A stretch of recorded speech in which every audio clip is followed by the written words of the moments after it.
전 세계인의 사랑을 받고 계시지만 유독 한국인의 사랑을 받고 계신데요. 한국에 대해서 평소에 어떻게 생각하시는지 여쭙겠습니다. Il y a quelque chose qui me semble d'extraordinaire ici, c'est la capacité de résilience. Et ce que j'apprécie beaucoup, c'est le niveau d'éducation des gens. Je crois d'ailleurs que les étudiants coréens sont parmi les meilleurs au monde. Ça vient d'une discipline. 이미 충분히 AI에게 위로를 받는 이 시대에 우리가 소설을 가까이 하는 이유는 어디에 있다고 생각하시는지. Il faut lire des romans.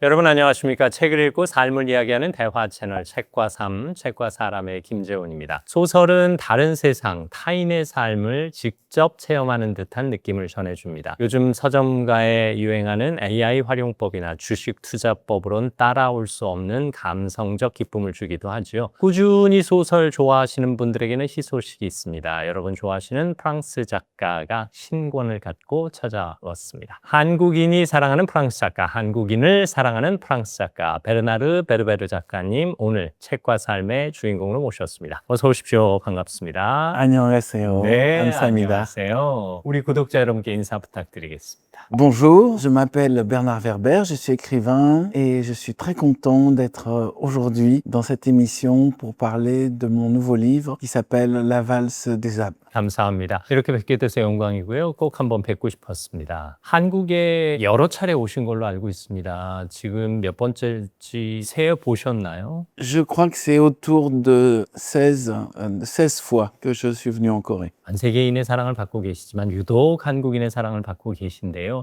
한국에 대해서 평소에 어떻게 생각하시는지 여쭙겠습니다. Quand je viens en Corée, j'ai l'impression d'être chez moi. Je me sens beaucoup mieux en Corée que dans tous les autres pays. Il y a quelque chose qui me semble d'extraordinaire ici, c'est la capacité de résilience. Cette capacité de, malgré les voisins qui sont terribles autour, de rester un pays tourné vers le futur. Et ce que j'apprécie beaucoup, c'est le niveau d'éducation des gens. C'est beaucoup plus fort que dans beaucoup d'autres pays. Je crois d'ailleurs que les étudiants coréens sont parmi les meilleurs au monde. Et ça vient d'une discipline et ça vient d'une volonté de réussite du pays, malgré toutes les difficultés, malgré le fait que vous n'ayez pas beaucoup de matières premières, mais vous avez développé les universités.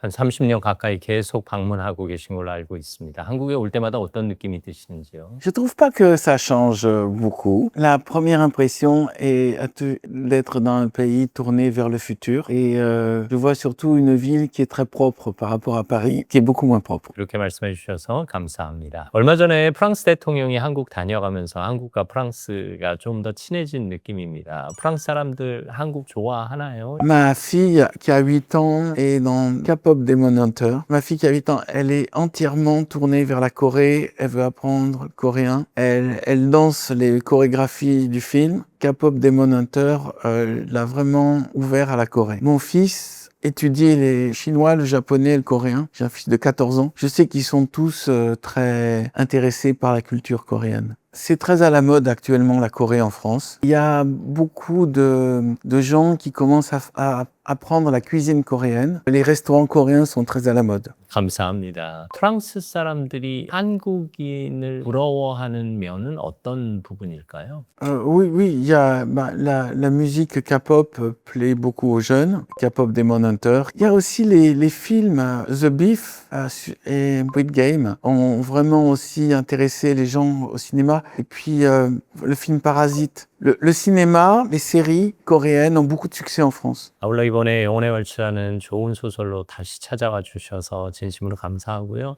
우리가 소설을 읽어야 하는 이유, 우리가 소설을 가까이 하는 이유는 어디에 있다고 생각하시는지요? Il faut lire des romans parce que ça permet de développer son imagination. Si vous ne faites que lire des essais ou si vous ne faites que regarder des films, vous recevez l'imagination des autres, mais vous développez pas votre propre imagination. Quand vous lisez un livre, c'est vous qui faites les images et c'est vous qui faites la musique. C'est vous qui décidez de la vitesse des événements. Ceux qui lisent des livres deviendront plus heureux et pourront créer des entreprises. Et ils seront plus indépendants aussi. Les autres ne font que se connecter à quelque chose d'extérieur. 이번에 신작 영혼의 왈츠를 들고 오셨습니다. 이 영혼의 왈츠 제목부터 벌써 뭔가 마음을 사로잡습니다. 어떤 마음으로 쓰신 책인지 일단 간단하게 책 소개부터 해주실까요? Dans ce livre, mon héroïne, qui s'appelle Eugénie Toledano, est une professeure d'histoire qui va utiliser la méditation régressive pour visiter ses vies antérieures et découvrir la vraie histoire à côté de l'histoire officielle. Et elle va commencer à visiter ses vies antérieures à partir de la préhistoire, c'est-à-dire il y a 120 000 ans avant Jésus-Christ. Et là, elle va découvrir que son âme a une mission et qu'elle revient vie après vie pour réaliser cette mission. Et cette mission, c'est de développer l'écriture, la mémoire et les bibliothèques et les livres. 네, 저도 무척 재밌게 읽었습니다. 푹 빠져들어서 단숨에 읽다시피 했는데요. 그 시간을 거슬러 올라가는 12만 년의 여행, 그리고 당장 현실에서는 세상의 종말을 닷새 앞둔 긴박감,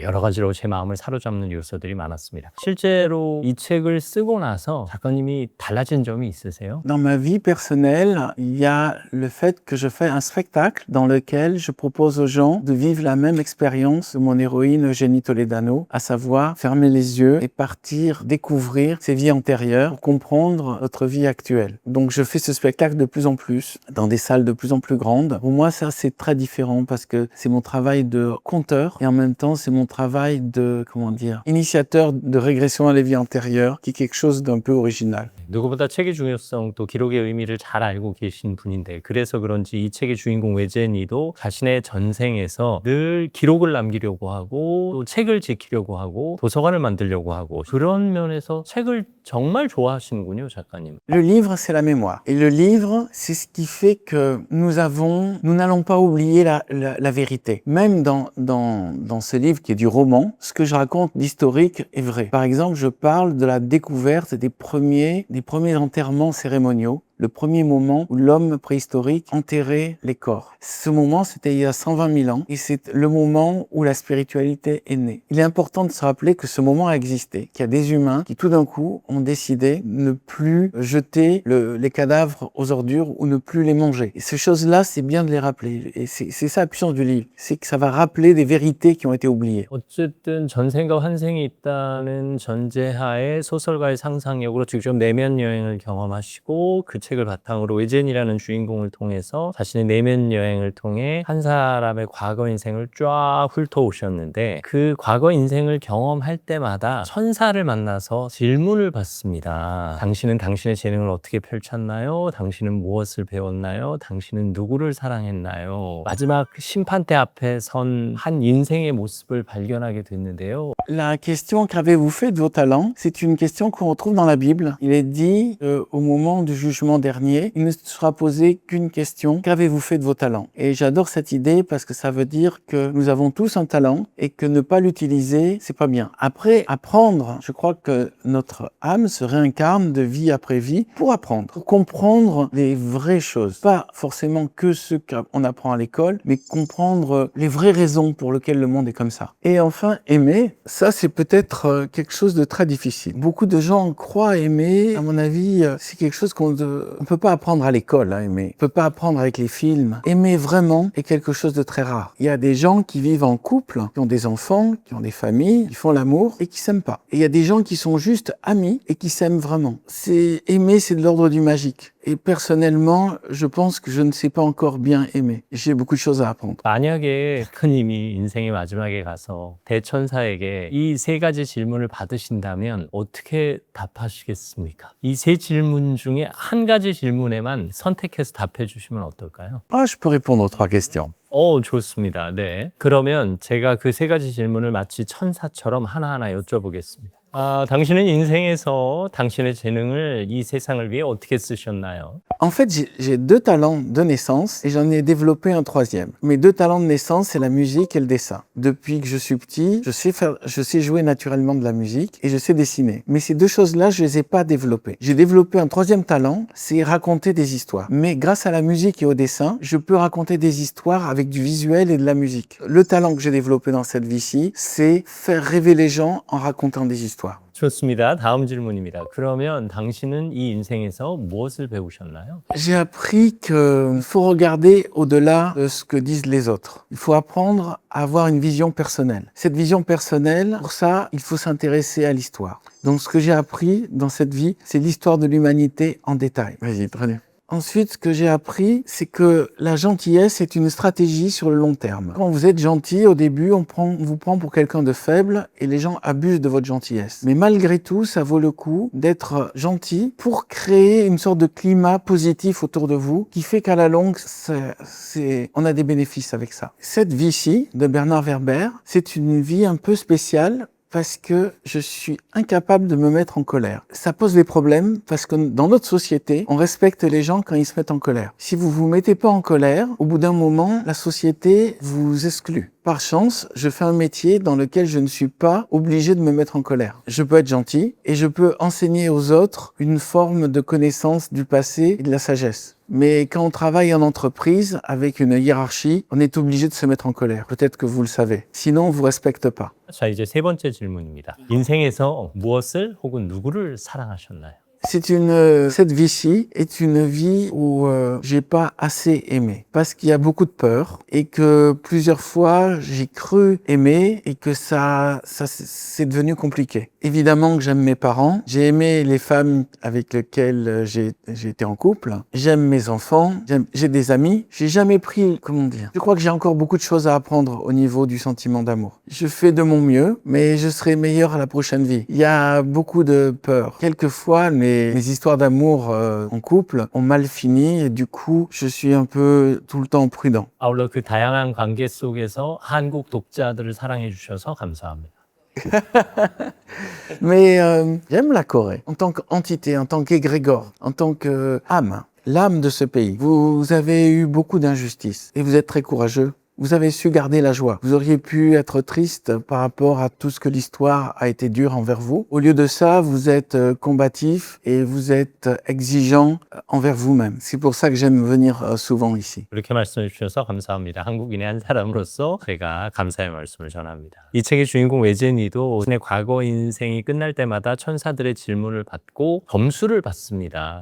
작가님이 만약에 이번 인생에 점수를 받으신다면 몇 점을 받으실까요? Je ne sais même pas si j'essaie de faire de mon mieux, mais je ne sais pas si je réussis. C'est comme à l'école. Quand on donne une copie, on ne sait pas la note qu'on va avoir. Vous savez, je n'ai pas que des qualités. Et j'ai souvent échoué dans beaucoup de choses que j'ai entreprises. Par moments, je pourrais faire plus d'efforts pour faire les choses encore mieux. Mais je n'ai pas la vision de l'extérieur. Mais j'aimerais bien savoir si je suis sur le bon chemin. Vous savez ce qu'il faudrait? Il faudrait, comme pour les entreprises, des audits en France. C'est-à-dire quelqu'un qui est extérieur et qui dit, ça c'est bien, ça ce que vous avez fait, c'est bien, ça c'est pas bien, ça c'est bien, ça c'est pas bien. Mais quelqu'un qui vous dit ça avant de mourir. Quelqu'un qui dit par exemple, votre famille, vous avez réussi, votre santé, vous avez réussi ou échoué, votre travail, vous êtes bon ou pas bon. Comme ça, que vous ayez une vision, mais objective. 중간 평가 한번 받고 나면 그 다음 인생은 더 잘 살 수 있지 않을까 싶기도 하네요. Oui, avoir une sorte de conseiller en vie. Et je crois pas que les psys fassent ce travail. Les psychiatres, les psychanalystes, ils font pas assez bien ce travail. Ils réfléchissent sur les traumatismes, mais ils ne réfléchissent pas sur objectivement qu'est-ce qui va et qu'est-ce qui va pas. À la limite, on pourrait presque demander à l'intelligence artificielle de faire ça.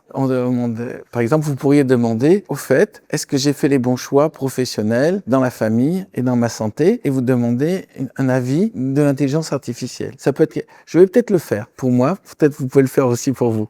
저도 시도해 보겠습니다. 실제로 작가님의 인생은 수많은 책들을 통해서 전 세계에 선한 영향력을 펼치셨습니다. 작가님이 이 인생에서 해오신 것을 생각하면 제가 만약에 대천사라면 6점 만점에 6.2점 드리겠습니다. 네. Merci, 감사합니다. 네. 이 책을 통해서 백과사전식으로 우리에게 지식을 전달해 주기도 하고 또 외제니가 현생에서 듣는 뉴스를 통해서 세상을 바라보는 관점도 전해 주셨거든요. 특히 그 뉴스 속에는 우리가 지금 하고 있는 걱정들이 많이 담겨 있습니다.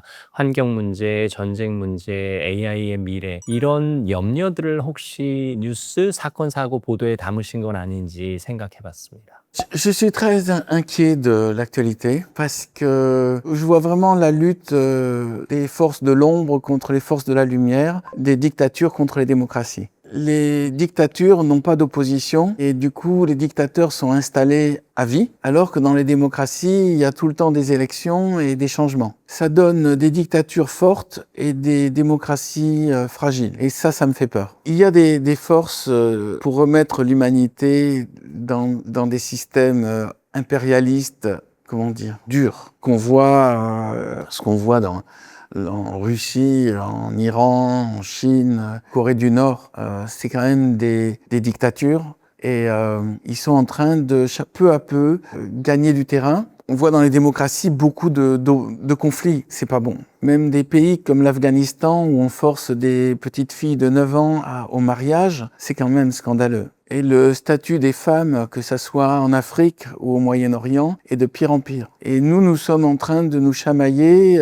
du fait de l'informatique. Nous sommes en train de devenir de plus en plus tout le temps en conflit. Des conflits entre tout le monde. Partout, tout le monde lutte contre. Au sein des démocraties, il y a trop de conflits. Et puis, il y a un problème de gaspillage, de consommation et de gaspillage. Peut-être que nous sommes arrivés à un moment où la civilisation est en danger. Et il faut vraiment renforcer les forces de liberté et les forces d'émancipation des femmes et les forces de conscience et de sagesse. 이 책의 처음은 주인공이 엄마로부터 세상의 종말이 닷새 남았다. 네가 어떻게든 그 종말을 막아봐라 라는 경고로 시작합니다. 하지만 그 닷새 동안 세상은 긴박감을 전혀 느끼지 못하거든요. 지금 기후위기가 점점 심각해지면서 지구의 종말을 염려하시는 분들도 많은데 세상은 전혀 긴박감을 느끼지 못하고 있습니다. 어쩌면 지금 지구상 세상의 모습을 종말이 닷새 남은 이 책 속의 세상에 비유하신 건 아닌가 생각해 봤습니다.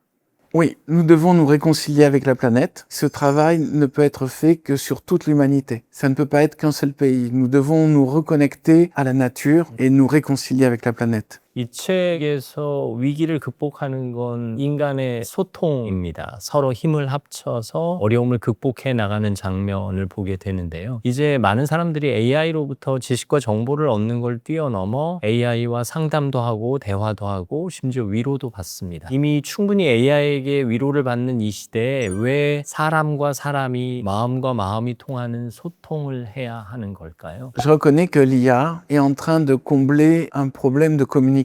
La plupart des êtres humains ne savent pas communiquer entre eux et l'IA sait communiquer avec les êtres humains. C'est une donnée nouvelle, on dit déjà. L'une des raisons pour lesquelles les humains ne communiquent pas entre eux, c'est qu'on leur a jamais appris à communiquer. De même qu'on n'a jamais appris à aimer. On considère que tout ça est évident, donc on ne le fait pas. C'est pour ça que je disais c'est très difficile d'aimer et c'est très difficile de communiquer. Là déjà je parle en français, vous me parlez en coréen, c'est déjà pas simple. Mais au moins nous communiquons avec les yeux. Il y a des gens qui parlent la même langue et qui n'arrivent pas à se comprendre. Des gens qui vivent en couple, qui se sont jamais posé la question, qui est cette personne avec qui je vis? Qu'est-ce qui lui fait plaisir? Qu'est-ce qui ne va pas? Parce qu'on considère que être en couple, c'est suffisant. Se marier, c'est suffisant. Et du coup, on n'est pas obligé de s'intéresser vraiment à l'autre. Des fois, je m'amuse en France, je demande à des gens quelle est la couleur des yeux de leur femme ou de leur mari. Et toujours, ils font ça, ils réfléchissent un peu. C'est pas évident. Parce qu'à force de vivre avec l'autre, ils ne le regardent plus. 결국 지구에 닥칠 종말론적 위기를 이겨내기 위해선 인간과 인간이 서로 소통하는 법을 알아야 뭔가 그 위기를 잘 극복해낼 수 있다라는 지혜를 이 책을 통해서 배우기도 했습니다. 책 속에서 천사가 이런 얘기를 합니다. 말을 조심해라 행동이 된다. 행동을 조심해라 습관이 된다. 습관을 조심해라 그대의 영혼이 된다. 어떤 마음으로 이런 표현 써주셨는지요? Déjà, parler avec une bonne parole, c'est pas facile. On s'amuse à dire du mal des autres. On s'amuse à transmettre des choses fausses. Après, on se met à croire nous-mêmes à nos propres mensonges. Et ça crée de la confusion partout. Donc, il faut déjà faire un petit travail, faire attention à tout ce qu'on dit pour ne pas créer de confusion chez les autres. Ne pas croire tout ce que les autres vous disent. Souvent, les gens se font des opinions à partir de ce que leur dit des journalistes ou Internet. Ça, c'est la catastrophe. 하루의 일상이 어떠신지도 궁금해요. 소설을 쓰기 위해서 어떤 일을 꼭 하시는지 아니면 소설 외에는 어떤 시간을 보내시는지. Dans l'écriture, je déjeune tous les jours avec quelqu'un, j'ai des amis qui sont souvent dans des gens qui réfléchissent sur les mêmes sujets que moi. Donc le déjeuner, ça dure en général 2 heures. En 2 heures, je discute avec quelqu'un d'intéressant. L'après-midi, je relis et je fais ma documentation pour le livre. Et puis après, je fais du sport notamment pour mon cœur. Donc je fais du vélo elliptique. Et je fais de la course, soit j'écoute des podcasts, soit je regarde des films en même temps, ce qui participe à apprendre encore d'autres choses. Et tous les jours, au moins 1 heure de sport. C'est nécessaire parce que j'ai un petit bouchon dans le cœur. Si je ne fais pas de sport, ma vie est en danger. Pas une journée sans faire du sport. 오늘 작가님과 이야기하면서 제 상상력도 훨씬 넓어졌고 앞으로 더 행복해지겠다라는 생각하게 됐습니다. 감사합니다. 네, 영혼의 왈츠 신간을 갖고 돌아온 한국을 사랑하는 작가, 한국인을 사랑하는 작가 베르나르 베르베르 작가와 함께했습니다. 오늘 말씀 감사합니다. 상상력, 우리가 갖고 있는 큰 재산입니다. 그 상상력을 통해 우리가 어려움을 이겨내고 또 우리가 행복을 추구할 수 있다면 더 바랄 게 없겠죠. 이 책을 통해 여러분의 상상력을 확장시켜 보시기 바랍니다. 함께해 주신 여러분 감사합니다. 다음 시간에도 여러분 곁에 있겠습니다.